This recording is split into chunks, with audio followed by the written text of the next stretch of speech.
Welcome to Inside the 18. I'm Michael Magid, live from Richmond Goalkeeping Academy. We did it, everybody. We finished up Keeper Wars. Everybody give a round of applause.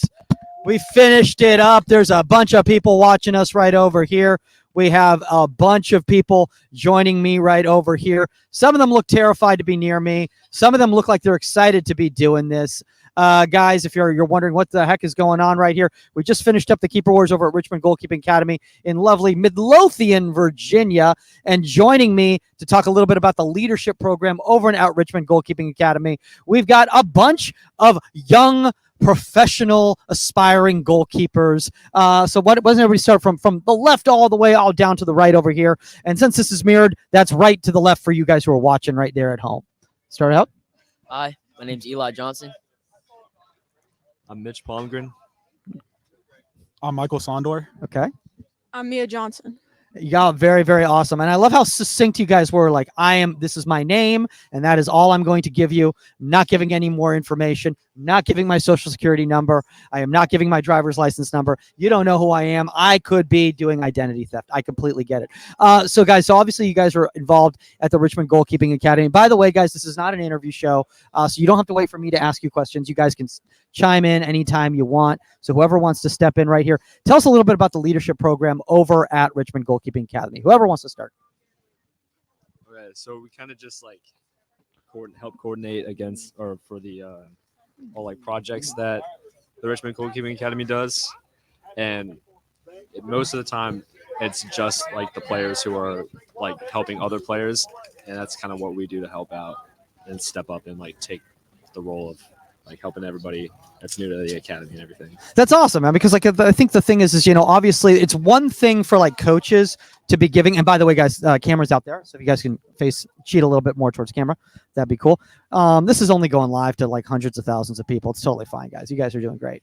But it's one thing for like coaches to give like, mentor advice. It's another thing for players who are going through the process themselves to give it to other people, right? Yeah. Whoever wants to step in. So, anybody want to add on? Really, a lot of what we do is helping the younger people in the academy get comfortable and help them ease into goalkeeping. Okay. Because a lot of them are new to goalkeeping.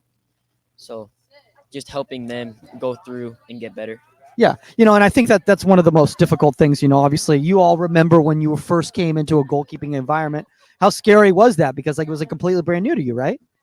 Yeah, I would agree 100%. When I came in, it was rough because obviously I was weak in technique, weak in communication, weak in leadership, and coming to Richmond Goalkeeping, it's really helped build my confidence, my communication, leadership, and all that. And then getting the chance to be on the leadership team, it's really like shown me like, yes, I can be a leader, I can do this, and it's really inspirational. And I think it's really nice that we can help younger people. Yeah. Now, Mike, I saw you all over the place today doing so many different things, not just helping out but young goalkeepers, but actually helping out the volunteers as well too, helping out staff and everything like that. So talk a little bit about why you get involved in that aspect as well. Well, I knew I volunteered to like be here for the beginning and the end, so I knew I was gonna have to like do something to help them, while I waited, because like the playoffs had a lot of time in between them. Yeah. So I just thought it would be helpful to like, go and just see whatever I could do the whole time. Yeah. I mean, and that's sometimes the thing is like, sometimes leadership is not about like waiting for somebody to give you a task. Sometimes it's about you like recognizing like a task isn't going on. Like when you're organizing your back line, it's not about like, oh, okay, something just happened, now I need to fix it. It's like, oh, wait a second, somebody there hasn't even made their assignment yet. They're not even aware. I need to step in and help that out. But how do we do that in a way, like when we're on the field, where we don't come across as abrasive to the players, but they actually listen to us? Like, any thoughts on that, Eli? Just using the right words and being constructive, using names, and just being specific overall. Yeah. And just don't shout random things. Yeah. Anything you want to add there? Yeah. I mean, like at the end of the day, like your teammates should be like trusting you, and everything that you say, they like, you should like also respect what they say, so that way they respect what you're saying like in the game, so that way everyone just like is on the same page throughout. Yeah. all your games. And I think so one of the things that Amanda talked about in regards to like the Richmond Goalkeeping Academy and taking a leadership position, a lot of times, it's about putting yourself in an uncomfortable place, right? Like going in front of hundreds of thousands of people on a live podcast after you've just been helping out and playing in a Keeper Wars tournament, uncomfortable situations like that. So some of you guys, from what I've heard, like you came into this academy and you were a little bit more of introverts. How has the process here helped you kind of, I don't want to say come out of your shell, because that would be saying that you've been hiding, but feel more comfortable being assertive and speaking your mind and everything like that? Yeah, I mean, it started with Amanda. She's very open. She's very honest. She makes it a comfortable environment to be in. And rather if it's individual, if you're training with someone else or training with a group, it's like everyone is very comfortable with each other. And I feel like we work together like as a team, not just separate individual people working on separate individual things. Like we all work together to get better at one thing. So does that mean that you guys all collaborate as leadership people in the academy with each other to kind of figure out like what's the game plan? Yes. Okay. But like one of the things I found a lot of times with that is like, it's always like, oh, it's this player because they're going to this school and blah, blah, blah. So now they're the leader. And it seems like at Richmond Goalkeeping Academy, you all come from different walks of life. You're all at different points in your journey as goalkeepers. Why is it so important for it to be like a diverse group of goalkeepers who are, at different places? Mike, you want to talk about it? Sure. Yeah. I think it's good because like you can have different like challenges between like the more the people there are, you can have better opportunities to get better and like challenge yourself. Whereas it's like if there's people just at your skill level, I mean not like at your skill, like different people. Yeah. Then it just allows you to get better. Yeah. And I think one of the things too is that like everybody, all these young goalkeepers can see all of you, leaders and say, hey, you know what?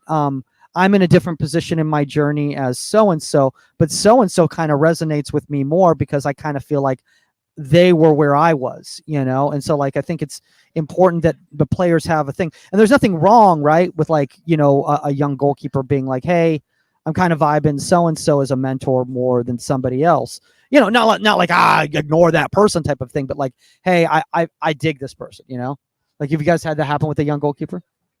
Yeah, over the summer I got to like help coach a lot during different soccer camps, and I enjoyed like just being there and helping like a small group of goalkeepers just start their like careers as trying to be as good as they can at soccer and helping build their confidence. Yeah. Eli, what about yourself?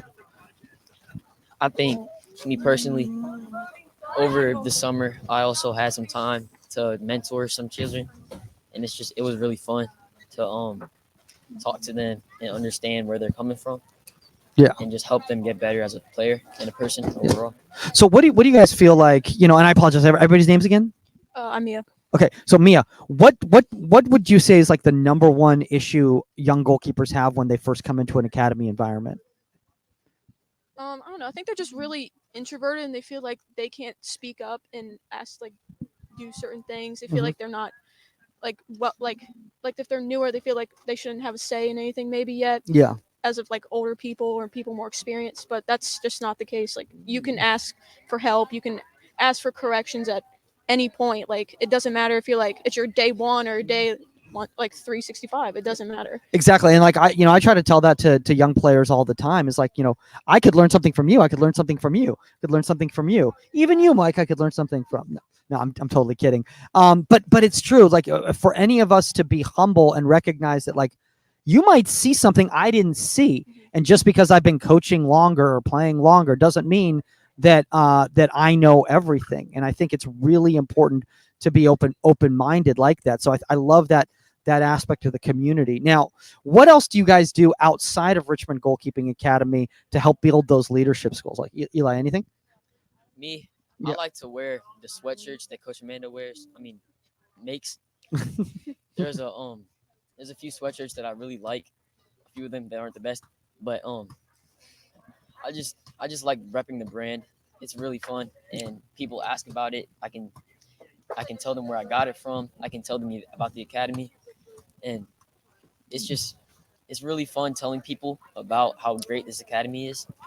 So that's I feel like I feel like like there's a lot of love here about the academy, which I think is amazing. But I also like I'm kind of like wondering like is like are do any of you guys do like leadership things at school or like like extracurricular activities that have to do with like helping out in group projects or anything like that?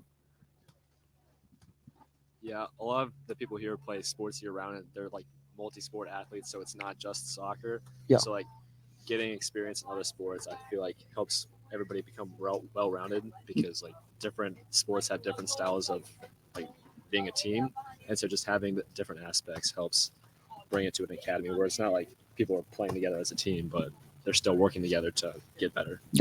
Now, Mike, how's like an academy experience like helped you like outside of soccer, like out like in the classroom or anything like that?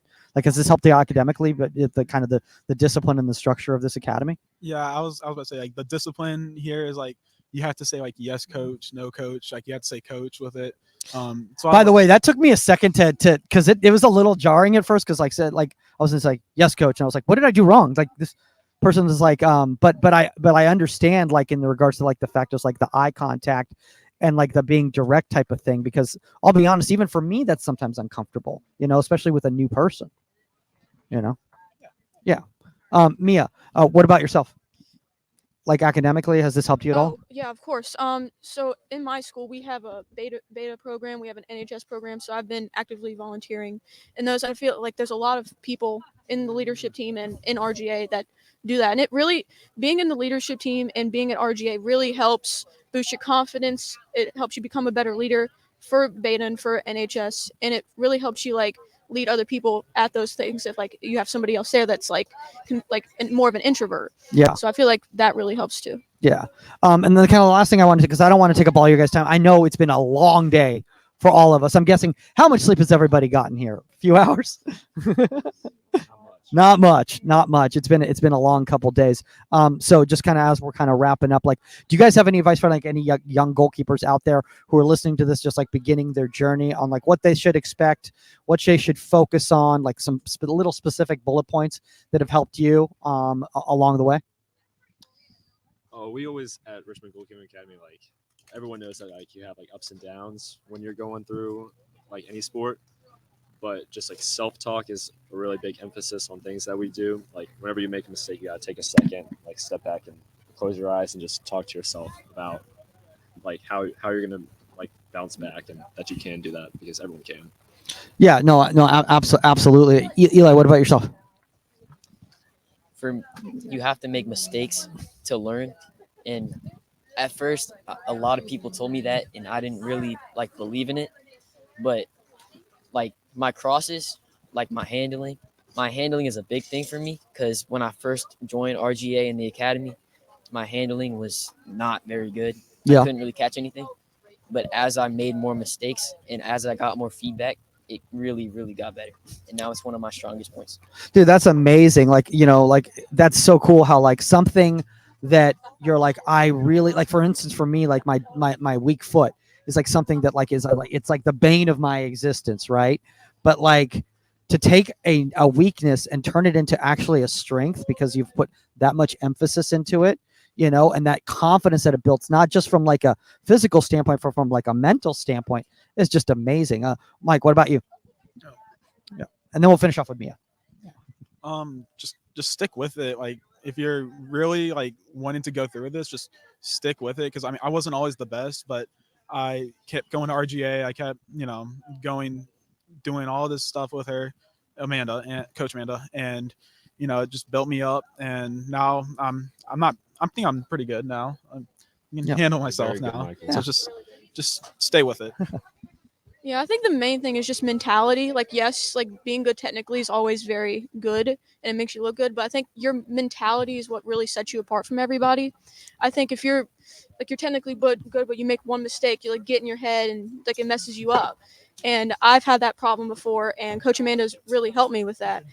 So if I let something go or I don't catch it and hold it, I just let it go and be a goldfish and forget it. and it's my mentality's really gotten better since coming here.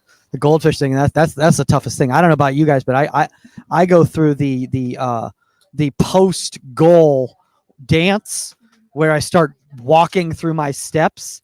You know, the ball's up the field, and I'm just like, this should have been here and there and everything like that. And you know, once you start being comfortable with recognizing that goals are going to get scored, you know, I think a lot of young goalkeepers don't realize it's like goals are going to be scored, and you're just going to have to learn to deal with it. Because if goals never got scored, it'd be kind of a boring game.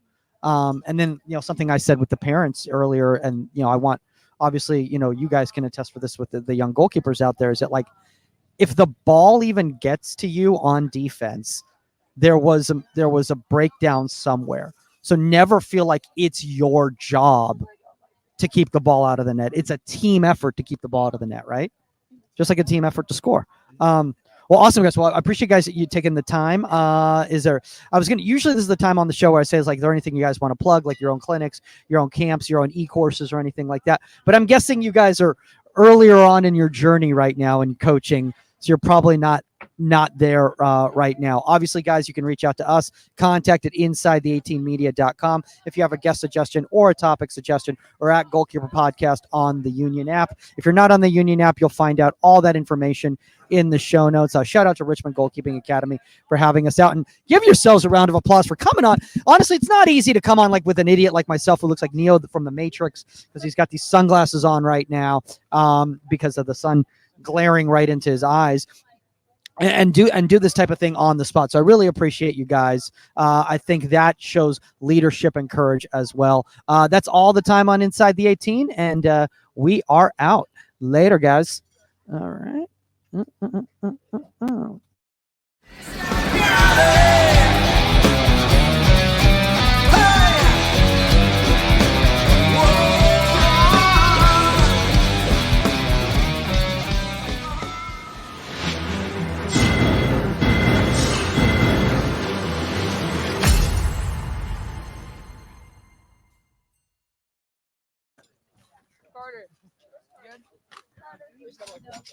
Hey guys, if you're on live right now, we are just taking a little break. We're going to be switching in some other goalkeepers, so give us a second here. Test, mic check. Wait, I got it right here. Okay, cool. All right. Hey guys, step on in. Cool. All right, let's grab you guys some microphones here. Boom. Grab you guys some microphones here. If anybody wants to wear headphones, feel free to put them on. Get some levels there. You're good? All right. Test, mic check 1, 2. Can you guys give me levels? Hello? Cool. Hello? So key is with the microphone, keep it under your chin, so that way make sure you get audio. If you go down too far, you're not going to get the audio, especially when it's loud, like this sort of thing. So first off, what are your guys' names? Carter. Rachel. Sarah. Bella. Okay. Bella, Sarah, Rachel, and Carter. Oh my gosh, I just did that. I'm very proud of myself. That's amazing. All right, guys, let's get this going here.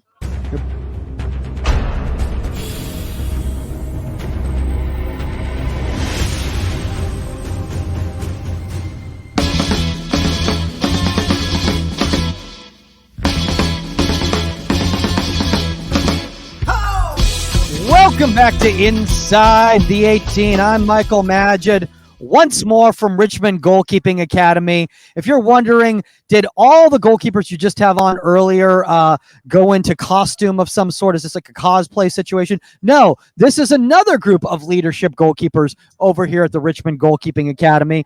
So we're going to start off from right to left. Just say a little bit about yourself and how you're involved in the academy. My name's Carter. I'm a goalkeeper at Richmond Goalkeeping Academy, and that's that. All right. yeah, pretty much. Cool. Very good. Okay. It's been a long day, guys. It's been a long day. All right. Continue. Hi, I'm Rachel. I've been with RGA for about 4 years now. I've been goalkeeping for pretty much my whole life, so this is Nice. Awesome. And Sarah? I'm Sarah. I've been with RGA for around 6 years, and I'm on the leadership team.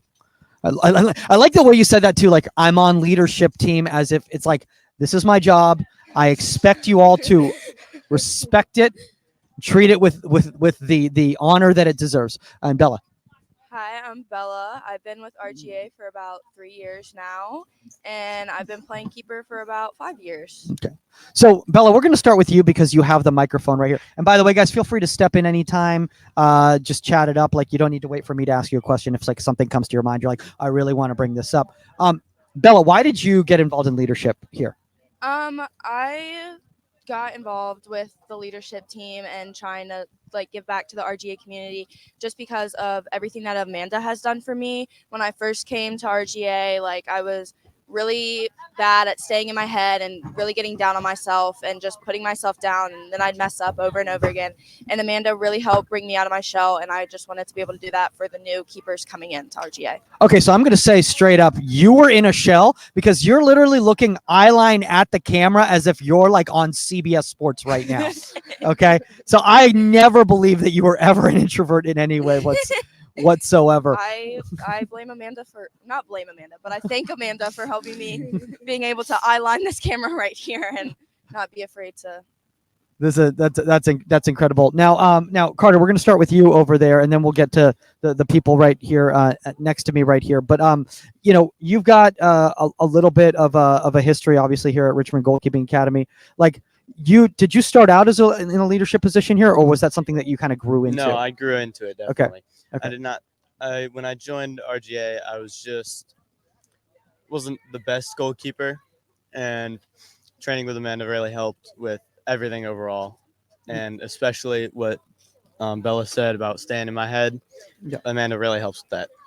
That's awesome. I mean, I think that's one of the things, Sarah, in regards to like leadership is like so many young goalkeepers are in a position where they're in their head, especially in a new environment like a goalkeeping academy. Like, how can you help them as a leader?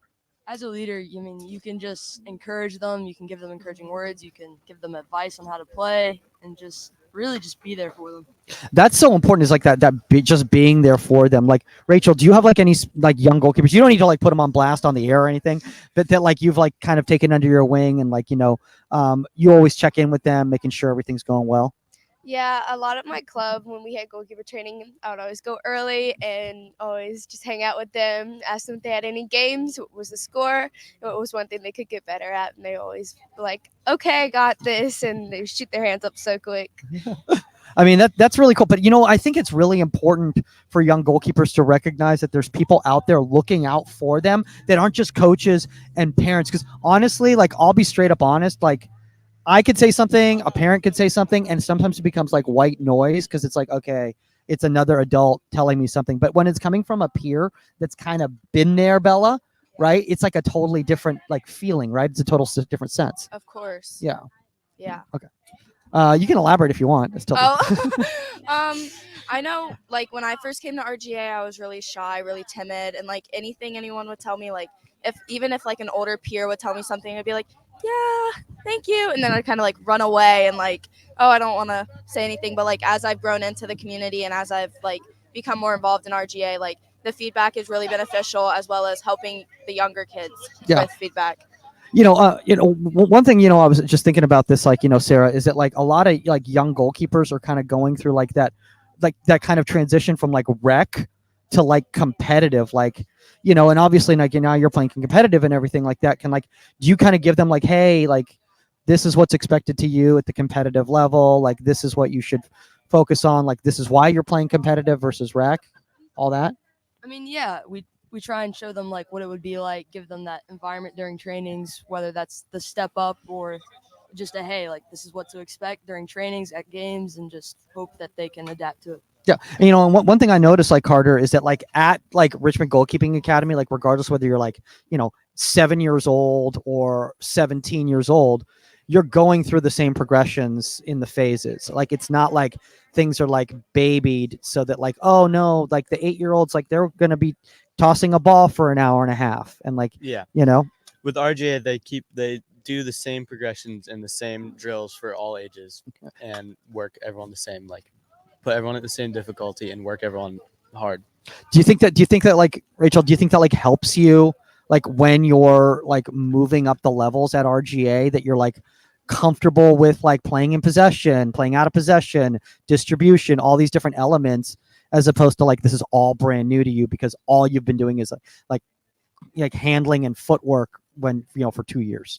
Yeah, I definitely think that when people come in and they're new, it's really helpful when we do progressions, and then as you go up in levels, you keep going up, but you have those same progressions, but in different places in those drills. Sarah, have you ever had like a situation where like a player, like a young player, has like gotten really down and like you've recognized it, and so you've like intentionally gone over to them to like try to figure out like what's wrong and how you can help?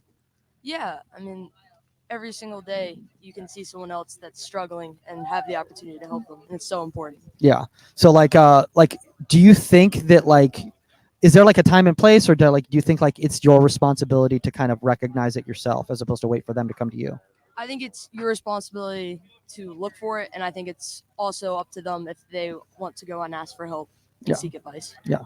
Bella, how were you when you first came into the academy? Were you willing to seek out help, or was it something that you were like afraid to ask questions and you're just like, I'm just going to let myself be? I was definitely more on the timid side. I didn't want to ask questions. I really was like, what's the word for it? Like I was against help. Like I didn't want help. I was always in my head, like anything Amanda would say to me, whether helpful or whether like that would make me more upset. Like I didn't want to hear any of it. Like I just wanted to be there for the hour and a half that I was there, and I just wanted to leave. But as I grew into the club and really learned to get out of my head and take that advice and grow from it, I've really been able to grow from advice. By the way, you know what I feel like right now? I feel like we are straight up like, like when you go to like a department store and they've got that piano, so that like people like there's something for them to like do while they're like shopping. Like they can listen to the music and stuff like that. Like we are basically like the window dressing while they're finishing breakdown. They're like, so if you don't have a box in your hand, like you can listen to them a little bit, you can look at them, you can wave, all that sort of stuff. Not saying we're like on display, but we're kind of on display. Most important people. We are the most important people. You guys are the most important people. I'm just in the middle here, and rocking my chair back and forth. By the way, this is a bad decision on my part because I could literally fall over if I do this. But the problem is that my seat was way too close. So hold on, wait. Nope, that doesn't work. All right, I'm just gonna have to keep pushing back like I'll try this. to catch you, Yeah, don't worry. try to catch like Keepers this. by your side. So how old are you, Carter? I'm 15 years old. Okay, how old are you, Rachel? I'm 14. Okay, how old are you, Sarah? I'm 17. Okay.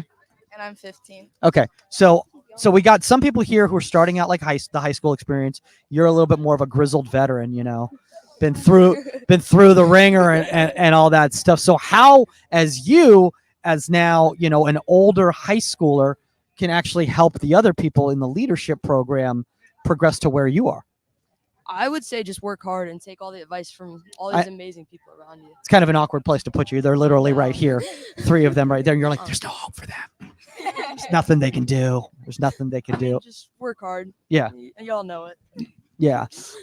So now obviously you guys are starting out the the college recruiting process, because you're early on and everything like that. Sarah, you're a little bit farther along in that whole journey. What are you learning in the college recruiting process, Sarah, that can help them?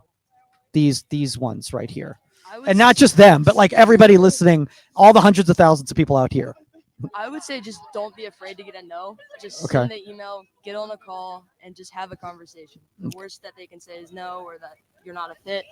And there's thousands of schools, so just keep looking. There literally are thousands of schools. Honestly, there's so many different types of schools out there, and there's majors out there. I didn't even know. I'm like, you can major in like Xbox. That's amazing. Like, there's so much stuff out there that you could do on PS5, but still, whatever. I understand it why Xbox would be the major. So Carter, Rachel, Bella, have you guys started the recruiting process yet, or is that something that you're kind of looking at for coming fall? I have not. Okay. But I'm hoping to this year. Okay, cool. What about you, Rachel? My mom and I've started to set up profiles and stuff so they can look at me. I've got a lot of invites to ID camps that I will hopefully go to this winter. So yeah. Nice. I've looked at colleges. I've looked at ID camps. I haven't gone to one yet, but I'm starting to put myself out there a little bit. She's doing. She's just browsing. She's just browsing, Yeah. guys. No. Yeah. Next. she's like, it's in my shopping cart, but like that's like for later, that type of thing. No, but I think honestly, like you guys, like the leadership program, I think being in a leadership situation like this, I think helps you prepare to reach out to college coaches, because like you're comfortable speaking out now, and you're comfortable like, kind of like putting your thoughts together in a way. And honestly, you guys are bringing a lot to the table outside of just, like, let's be honest, you know how many college coaches like can find goalkeepers that can stop shots and handle crosses, but how many goalkeeper coaches can find like players to go to college that like understand what it's like to be a leader, how to communicate clear, concise, and direct, all that stuff. Carter's looking at me. He's like, yeah, I guess I can do that. I don't know. maybe I can do that. I want to talk about this because, and then guys, thank you. I know you guys are really tired. I know it's been a long day. So whenever you guys are just like, hey, dude, wrap it up, you can do that. You can just do this. You can give me the light, and we can wrap it all up. But I kind of want to ask you, like, as we start wrapping everything up right here, like, what is like some advice you could give to, like, let's say a young 8-year-old Bella is out there watching right now, to just starting out and getting in a goalkeeping environment. Like, what would be the bullet points you would give her? I would tell her to take all the advice you get, and even though you want to be the best, you're not going to be in the beginning. And I would say, I don't know, I would just Already showing the leadership. I see it. It's coming right through. I would tell her to believe in herself and let herself try new things, because I was really scared to do that in the beginning. Yeah, I think that the like trying new things is the scariest thing for anybody, honestly. Like, yeah. I didn't even know I liked Indian food until like a couple of years ago, because I just thought it looked. I was like I don't like curry. They're like, why do you not like curry? I'm like, I had this curry salad when I was like in 4th grade, and it's like a PTSD. And they're like, what kind of curry was it? I was like, oh, there's different types of curry. They're like, all right, you need to try Indian food again. Sarah, Bob, what about you? I would tell my younger self just to be confident, use your voice, and just have fun with it. You don't have many years that you can do this. Jeez, spoken like a grizzled veteran. You realize the way Sarah said that?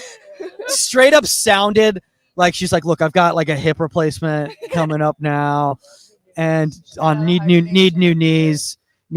I let the young kids dive around, but like my warm-ups are really more about stretching and like staying, injury prevention. Really, at my age, you'll know what I'm talking about, Bella, when you're there 2 years from now.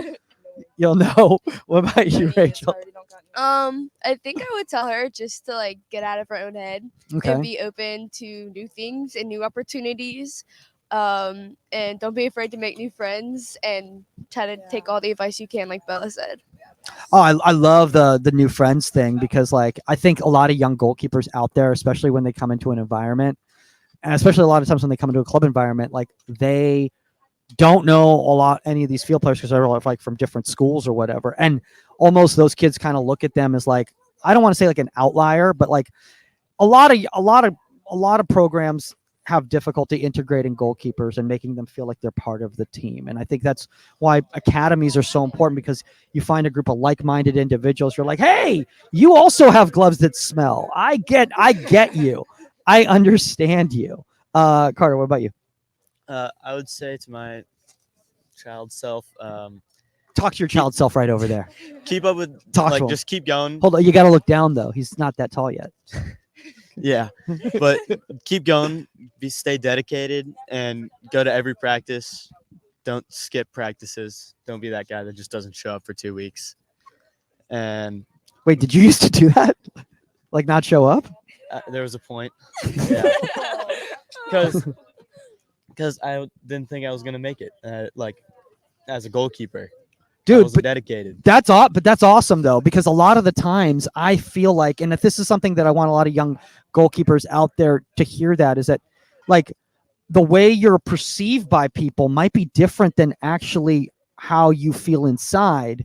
And that's why it's important for you guys as leaders to find out what's really going on with that 8-year-old, what's really going on with that 9-year-old. Is it like that they don't want to try, or is it that like they're scared they're going to fail? And they figured if they don't try, at least they don't fail. Like there's so many different little things going on in their little heads, because you got to look down at them. They're little. They're down there. Although some of the little ones here, they're like I'm like, I gotta look up at them. they're grizzled veterans. I'm not. Did you see that? Who was the one girl in the Big Bird game, the little one, yesterday? She had her little gloves on and she was doing the 1v1. Her shape was like better than mine. I was like, I'm like gonna use you as an example. Like when I was watching, do you guys know who I'm talking about? There was like a little one yesterday. Yeah. Okay. You're like, we're not going to name her here, but yeah, we know exactly what you're talking about. Well, guys, I appreciate you guys taking all the time. Let's see here. I would tell you guys right now, this is usually the time on the show that I would tell you guys to start plugging like your camps, your own camps, your like e-courses, your master classes, all that stuff. But I'm guessing that you guys aren't at that point in your coaching journey. Yeah. You don't have your 78-page ebook yet, Bella? Really? That's not that's It's in the works though. Don't worry. It's in the works. Well, hopefully you guys. Hopefully I'll see you guys on the Union GK app, and people like yourselves is what we're looking for to get involved in mentoring programs and stuff like that, so we can connect after this. Honestly, guys, if you want to reach out to us, it's obviously at Goalkeeper Podcast on the Union GK app, or contact at insidethe18media.com if you have a guest suggestion or a topic suggestion. Shout out to all you people around the world who said we have to have Bella, Sarah, Rachel, and Carter on the show. We've been waiting to hear from them. No, honestly, all joking aside, it's really refreshing to get new voices that I might not know, if it weren't for coming out here. So really, really appreciate that. All right, guys, that's all the time on Inside the 18, and we are out. Later, guys. Cool. And...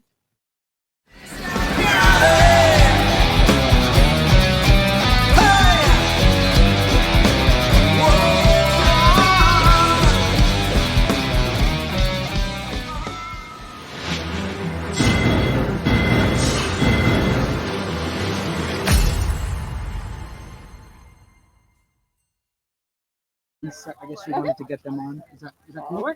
Okay, cool. Hey. All right, guys, hop on in. No way you can move D-line at that camera right now. I barely have a voice left, so don't worry. It won't be that long.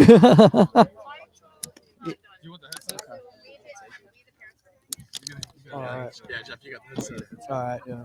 I get the mic. I got you. We'll do levels here. All right. All right, let's we'll get this going. Look at Jeff, dude. So wild. Trev.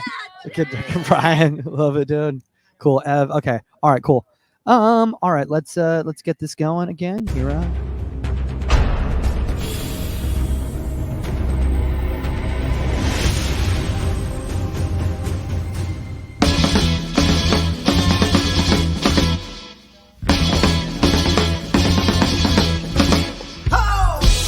Welcome to Inside the 18. I'm Michael Magid, once more from Richmond Goalkeeping Academy, with the very last bit of voice that I have left after 4 days at Richmond Goalkeeping Academy. It's been very successful here, and one of the reasons why it's been so successful here is because of people like this who haven't slept just like me in the last 4 days. I think all of us together have probably gotten 6 hours of sleep at the most. Guys, obviously we're talking about people who are not only Richmond Goalkeeping Academy staff, but they actually came through the program themselves. Why don't you guys introduce yourselves to the hundreds of thousands of people that are watching right now on this Mevo camera that looks like I stole it. Go ahead, Ev. I can go first. Okay. I'm Evan. I've been with RGA for 6 years, I think, and I'm a part of the leadership team. Love it. I'm Ryan. Been with RGA for 8 years. One of the longest goalkeepers that have been in the academy. Coach now. Used to be part of the leadership team. Yeah. Nice. My name is Trevor.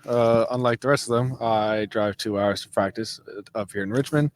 But I've been with RGA for about 6 years, and now I'm coaching with RGA after I just graduated last year. By the way, I'm glad the fact that both Trevor and I talked, because I was really concerned people thought we were just sleeping because we both got the sunglasses on like this. Yeah. I'm Jeff. Unlike the others, I had the pleasure of being coached by Amanda at my college at Longwood University, and then I reached out to her to follow through with her RGA coaching internship over the summer. I graduated from that, and now I am helping coach the goalkeepers at Longwood. So I want to talk a little bit about that, because a lot of you guys are now coaching, and that transition from academy member to become a coach is such an interesting transition. So like, obviously, Ryan, you're coaching quite a bit now. Why don't you talk a little bit about that? Yeah. So one main advantage with that is that you really know the culture And outside of just technical aspects of coaching, you know what you want the kids to, like, you know, the attitude that you expect from the kids, you know how you expect them to behave. And that's just a huge part of just being able to get stuff done around here. Like building that culture and building a winning culture where you're all here to build each other up. You're not tearing each other down. It's also huge, and you learn a lot more. Yeah. And guys, feel free to step in anytime. Like, you don't have to wait for me to ask a question or anything like that. Like, if there's something that like pops in your head, you're like to add on to that, or like whatever you want. But Jeff, obviously, you know, you have the experience of now, like, you know, you're coached by Amanda, and now you're coaching at the same school where Amanda used to coach you. That's an interesting animal in itself. It's really nice. With Amanda being at Longwood, we were able to see the type of culture and how she wanted to hold us accountable and all of our teammates. It wasn't just the goalkeeper union, but how can we use what she taught us and use for the rest of the team. And it was interesting going from a teammate to a coach with even your own friends within my program. Everybody is very positive about it. It was interesting, to say the least, but they're keeping the same culture. I knew what everybody needed to be done. Everybody had the same idea, and we've strived so far. So, you know, speaking of that, like, Trevor, you've been very, very involved, you know, in putting together this entire, you know, clinic, the Keeper Wars, everything like that this week. Is that sometimes a little bit difficult because you're like, I'm still looking at these people as like my elders, but now they're actually my peers because I'm working with them together? Sort of not. I mean, I still see Coach Amanda as my coach. I train with her when I can. Same with Jeff and even Ryan, but they've become more of friends now than they have coaches, but they still have that same respect that they will always have for me. Yeah. You know, well, one thing that's really cool about like the whole leadership program experience is a lot of people go like, oh, that's really great for people. They want to play college and they want to be pros and all that stuff. But like, Ev, you decided that this is not the journey that you wanted to continue on in regards to from a playing career standpoint or a coaching career standpoint, but yet you're still here. Like, why is that?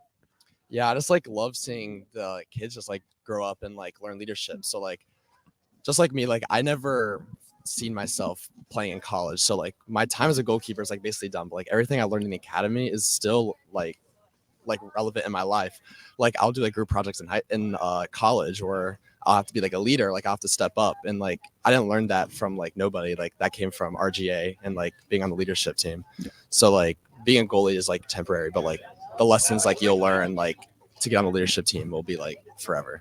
I feel like, you know, Ryan, obviously, you know, you're coaching a lot. Like, I feel like that's really difficult to stress to young players because like they're so myopic in their viewpoint. Like they're just looking at it from like me playing right now and starting this weekend. Like it's all I care about right now. But like we need to find, as coaches, we need to find a way through to like organically, without them knowing it, teach them these life skills. Yeah. I agree. I think that's really important. That's the main reason. Similar journey to Evan. I had an idea of playing college soccer. I didn't really want to step through with it, just for many reasons. But I still learned so many important lessons about myself, about how I should behave, how I should lead, how I should get things done. And that's something that is like, it has to come organically. Like you can't just tell someone to go do something. You have to kind of lead them to it. You have to let them find their own conclusions and finding these life skills. And that's why goalkeeping is, for me, just so important. Yeah, you know, I mean, it's interesting that you said that because, like, I mean, like, not to put Jeff on the spot here or myself on the spot here or any of the vertically challenged goalkeepers in the world out there, but like, if we don't take a leadership position, we're not respected immediately by not only our team but the other team. Exactly. I know growing up, I had even my own coach. I mean, with my coaches they've been very, very strict and very honest. I had my coach tell me when I was in my youth that you're not going to play D1 with your height, or you're not going to just play in general if you go Division I. And I kind of had to accept that. I knew that going into Longwood, it was going to be a big fight for me to get playing time. And I didn't get much of competition playing time until my senior year. But going through that process, I realized how much I needed to put forth. That's because, like, with the beard now and the shaved head, they thought you were like 30. So they're like, dude, we have like a man on the team right here. I think this guy should just play against children. My bad. I didn't mean to go so hard on playing in Goalkeeper Wars. But I know going through my development, it was definitely a strong focus of mine to have a presence, even with my youth, though I struggled with height and reaching to the top corners. But I had my presence. I was able to direct and organize and kind of stand out, be the loudest, but also the most helpful with my back line or forwards. Yeah, Trevor, I want to talk about this. Obviously, you spent some time, in a reserve position, in school, and that's a difficult thing because you're like, how can I still be a leader? How can I still be a positive role model for the team, even though I'm not being looked at as somebody who's an immediate impact on the team from a playing standpoint? So how do you do that? My biggest thing is that I just try to encourage my teammates as much as I can. Like, it's important to accept that role and know what my role is so I can push the team further and further along as we go through the season, possibly break into it, and help the team whenever it's needed. I mean, I think that's one of the real difficult things, Ryan. Like when you're coaching, is like when you see a goalkeeper and you're like, they're just not the right profile for what I need to play right now, but they have a lot of other intangibles that are going to be great for my team. How do I help them understand that this is not a slight against them? Yeah, I think that's a really big factor when you're the number 2, you're the number 3. It's like, okay, where can I live in my strengths? Where can I work on my weaknesses? But where can I emphasize that, like, okay, maybe my current role in the team, maybe I'm really good with my feet, but we're a more set piece focusing team. I want the goalkeepers, say, if I'm shorter, I want my goalkeeper coming out cleaning crosses. Well, I'm not going to be good at that. But I can play with my feet good. So it's like, okay, how do I adapt to a system that doesn't really suit me? How do I not take it personally as well? That's another thing we really learn here. It's like, there's times where it's not your fault, and you just got to kind of live with that and grow with it and be able to accept it. That's the hardest thing. Like, I mean, like, Ev, I mean, you've gone through this whole program and everything like that. It's like, it's really hard sometimes for you to like understand that, like, because I was talking about this with the younger leadership people earlier, is that, like, I go through the dance after I get scored on where, like, I start, like, moving. Like, I'm like, when the ball's up the field, I'm like, I should have stepped this way and stepped that way or whatever. And that's just unhealthy, like, from a mental health standpoint, because now I'm not invested in what's actually going on right now, and like, so, like, how do you help these goalkeepers, like, recognize that, like, hey, it's going to happen. You're going to get scored on, especially in an academy environment where there's going to be shots after shots after shots after shots. Doesn't mean you're bad. Yeah, I'll just tell them, like, the job isn't to be perfect. It's just to get 1% better every day. So, like, we had a clinic yesterday, and after the clinic, like, I was looking at the bottom group 5, and I was just like, they all seemed super bummed after the camp. I'm like, guys, like, what'd you learn today? And each of them, like, named, like, one thing, and I was just like, you got 1% better at that. Like, the point of this camp or this clinic isn't to get perfect. There's no point in getting perfect at anything, because even, like, the pros, like, they'll let in a goal. Like, that means they're not perfect. So there's no point in, like, trying to, like, get yourself at this, like, unreachable that, like, they're trying to get to, which is, like, a crazy standpoint. So I'm just, like, trying to tell them that you got 1% better. That means you're getting better than most people. Like, I bet there's, like, some keepers on the couch right now that are, like, not doing anything, just like not training. They're just, like, on the couch. Yeah. So I'm just, like, trying to, like, tell them, like, you're out here getting better. So that's, like, all you really need to know. Yeah. Do you want to ask something? Yeah. Look at that, stepping in without a question. Love it. One big, like, analogy that I was really focusing on was, like, how are you going to drive when you're just looking in the rearview mirror? You can't think about the last thing that happened. You're going to crash if you're just looking in your rearview mirror, right? Dude, can you send me that? I need to look at that quote straight up, like, all the time. So it's a simple analogy, but once you piece it together, it really makes sense. It's like, you're not going to be able to succeed if you keep living in the past, keep focusing on your mistakes. And that's one thing that we try and teach them here, is just like, hey, you got to move on. And like, I think, one of the most difficult things, dude, I was using this example, I think, earlier on, when I had the I think it was Samantha and Marissa and Amanda on and everything like that. We were talking about the Matt Turner, the vitriol I'm seeing on social media about, the action that happened yesterday for Nottingham Forest against Spurs. And the thing is like, as goalkeepers, I mean, it's a little bit more prevalent for you dealing with college goalkeepers, because, like, they're more in the public eye, like the local paper, like the student body, the other team's fans, all that sort of stuff. How do you help them push that all aside and recognize that like it's only going to affect them negatively if they even look at it. So one of the big things that I try to push on my keepers, or even any younger keeper that's been playing for a series of time, I'll ask them, be like, listen, tell me how long that you've played. And if you tell me how many years, months, so forth, tell me or look back to how you were in the beginning. You've been playing, you've had hundreds, if not maybe even 1,000 practices. You've done this every day. You see it as a hobby. You get fun out of it. Take it as another training. Take it as another fun practice with your friends. I mean, don't try to stress too much on yourself. I know that we might have made a mistake, but it's another day at the office. I mean, you're not going to have perfect days every single day. You might have a few good days in a row and then have one bad one and then be like, man, what's happening to me? But it's just part of the process. And Trev, I would say like from a mental health standpoint, like that's the most difficult when you're a number 2 or a number 3, because you're like every rep you feel is like an audition, right? Yeah, like most of the practice for me was like I had to treat it like a game. I had to treat everything like a game so I could show the coaches that I was ready for that spot, like ready to get in there. But going back to like Jeff said practicing every day, like I know I went through that when I was doing club soccer. Like me coming up, I started out playing center back and then switched to goalkeeper. I've been playing goalkeeper since I was 10. I've been doing keeper practice since I was 10. I got to the point where I was like, I just don't want to do this anymore. But, I kept on going. I just kept on going to practice, try and tough it out. And eventually it got better. Everything started working out for me. So met Amanda. Everything started working out for me. So it was good. Yeah. Evan, I want to ask you, because obviously, you have a lot of experience with the younger ones here. Like, how do you keep it fun for them, but still make them want more from their journey? I would just say like bring a lot of energy to the trainings, because like if you're just like sitting there and just being like, all right, time to go through the drill, they're just gonna go through the drill and not get anything back. But if you're like really excited to coach them, which I am, like whenever I go to coach them, I'm like, I can't wait for them to get better. And like once they make the big save and you like start like yelling and be like, let's go, like I can't believe you made the save. Like, because I just remember like when I was like a young player and like when my coach would like say that, I'd just be like, oh, I can't wait to get to that moment again.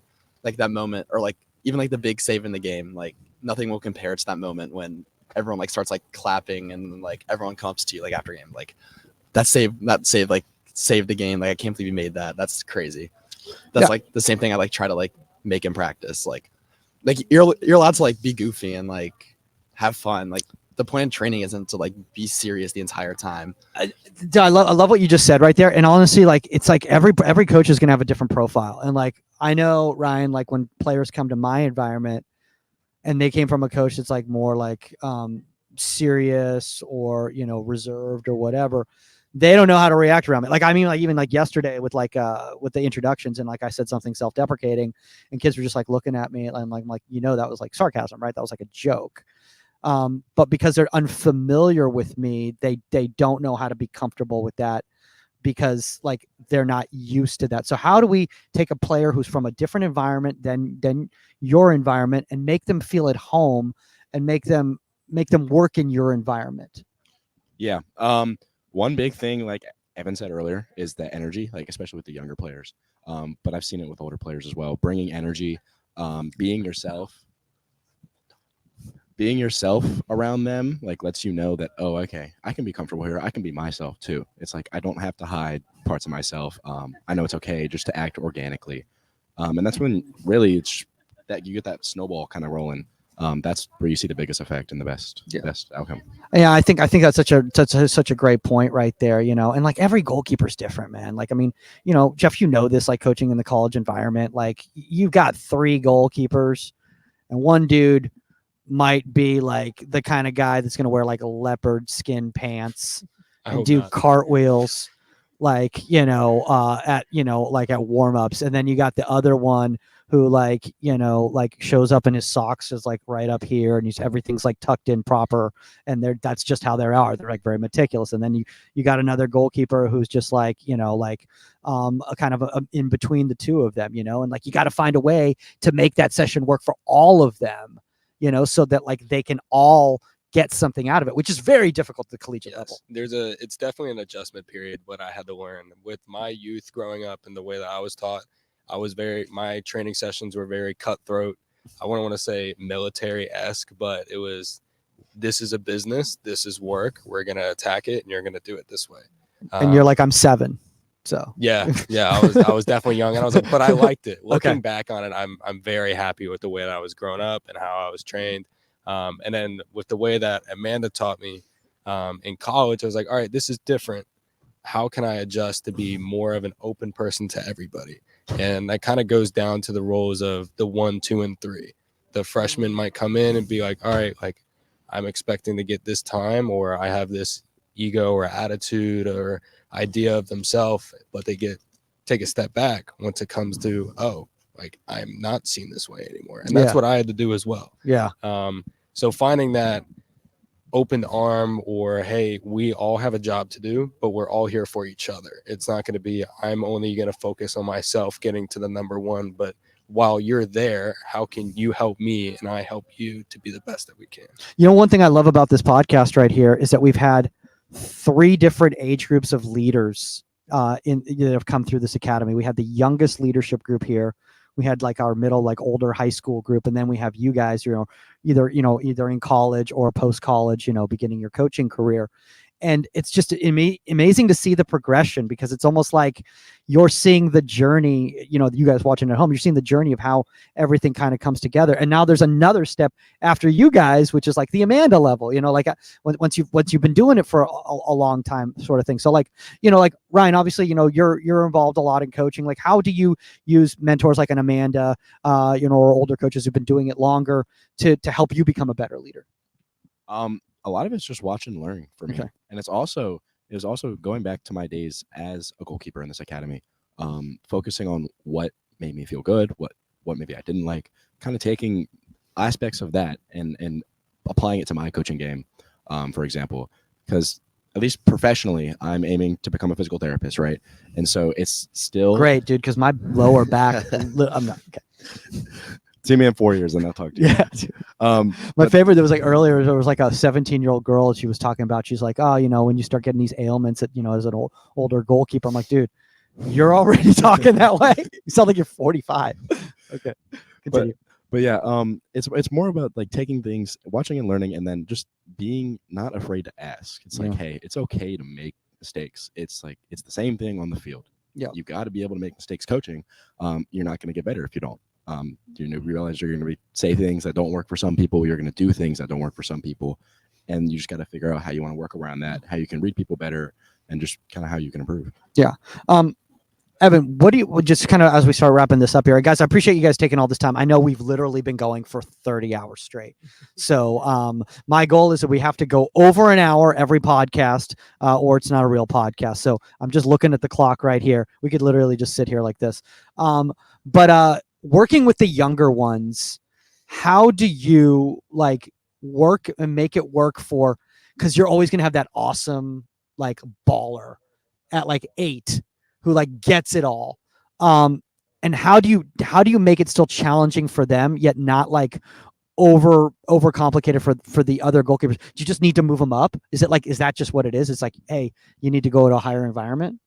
Not all the time. Okay. In some scenarios, like, yeah, you gotta move them up, like if their mouse better. But like other times it's like more of a challenge for like them to be a leader. Like sometimes you can't move them up if they're just like the quiet kid that's like not gonna do anything. If they're not gonna add anything to these higher age groups, they're gonna like take away more energy than like it's like willing to like give to other people. So like once their ability to lead is like at a certain level, it's like easier to move them up, because like at the higher levels, like people are gonna be talking, and like if you're not talking, you're gonna be taking away from the energy that a lot of everyone else is giving. So I think that's what. No, that makes perfect sense. And I sometimes, like, if you take away that player, you're putting them in an environment where now they're going to be the lowest rung, so they never got that experience of being the leader, kind of showing the others how it's done, whether it's actually doing it or verbalizing it. Now, so that's such a really good point. as we finish this all up right here, guys, I just want everybody to kind of just give a few bullet points to young coaches out there who are beginning their journey. Maybe some things that resonated with you, or some advice you would give yourself when you first started your journey. Jeff, starting with you. My first one would be patient. It's Okay. no different than the journey of being a player, Yeah. the same way as being a coach. The next one is you might be a great player, but that won't mean you'll be a great coach. So enjoy that new process. My last point I would say is enjoy being uncomfortable. Try to get uncomfortable, or try to get comfortable being uncomfortable. With Evan, he's great with kids. You're great with the younger age groups of coaching them and bringing more joy or getting them high energy. That's something my biggest struggle, and it's something that I'm working on.